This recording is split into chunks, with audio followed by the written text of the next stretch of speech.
তুমি আসছো এখানে মামলা করতে। মামলা হামলা অনেক আগেই পার করেছি। তুমি কোন চাটের আব্বাস?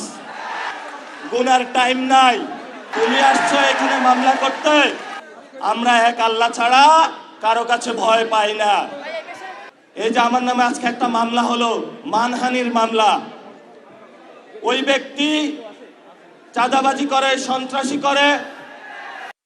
এমন লোকের কোনো মান থাকতে পারে না, যার মান আছে তারই তো মানহানি হয়।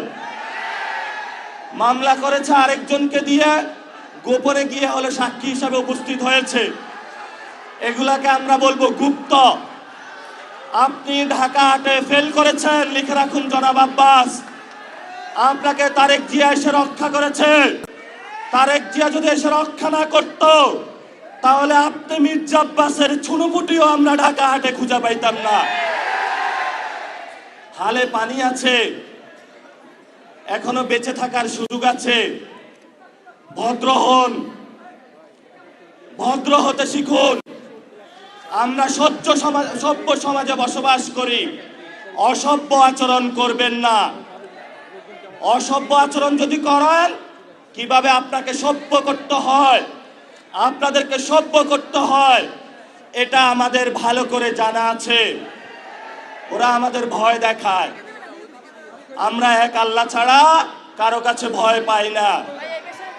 মামলা হামলা অনেক আগেই পার করেছি। শেখ হাসিনার আমলে রিমান্ডে নিয়ে আমাকে মাথা নিচের দিকে দিয়ে, পা উপর দিকে দিয়ে সারা রাত নির্যাতন করেছিল। কখনো আপোষ করার চেষ্টা করি নাই। তুমি কোন চাটের আব্বাস? তুমি আসছো এখানে মামলা করতে। গুনার টাইম নাই। সিনিয়র সিটিজেন আসেন, সিনিয়র সিটিজেন আসেন।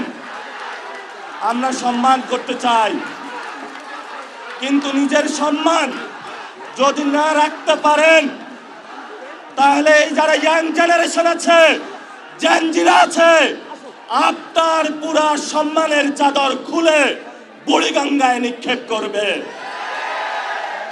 আমরা ধৈর্য ধারণ করতেছি। আমরা শান্তিতে বিশ্বাস করি, আমরা গণতন্ত্রে বিশ্বাস করি। ওই দিন নির্বাচনের দিন আমি যদি সেইখানে কনফ্রন্টেশনে যেতাম, হাজার হাজার স্টুডেন্ট হসপিটালে থাকতো। আমি গণতন্ত্রে বিশ্বাস করেছি, কিন্তু গণতন্ত্রের নামটা আপনারা ইঞ্জিনিয়ারিং করেছেন। আমরা এখনো সহ্য করছি। দ্রুত রিফর্ম অ্যাসেম্বলি করেন, দ্রুত বাংলাদেশের সংস্কার বাস্তবায়ন করেন, দ্রুত বাংলাদেশের শহীদদের বিচার বুঝিয়ে দেন, আহতদের বিচার বুঝিয়ে দেন, শহীদ ওসমান হাদি ভাইয়ের বিচার বুঝিয়ে দেন, ধর্ষণ বন্ধ করেন। নরসিংদীতে গতকাল একটি ধর্ষণ হয়েছে। আপনার সন্তান আছে, তাকে আপনি নিরাপত্তার চাদরে আবৃত করে রাখেন। আমার সন্তান, আমার মা বোনের যেদিন নিরাপত্তা দিতে পারবেন, সেদিনই আপনি জনতার প্রধানমন্ত্রী হবেন, এর আগে হবেন না, হবেন না। আমরা একটা আশঙ্কার মধ্যে দিনাতিপাত করছি। আইন শৃঙ্খলার অবনতি হয়েছে। এই বরিশালবাসী আওয়ামী লীগের অনেক নির্যাতন সহ্য করেছে।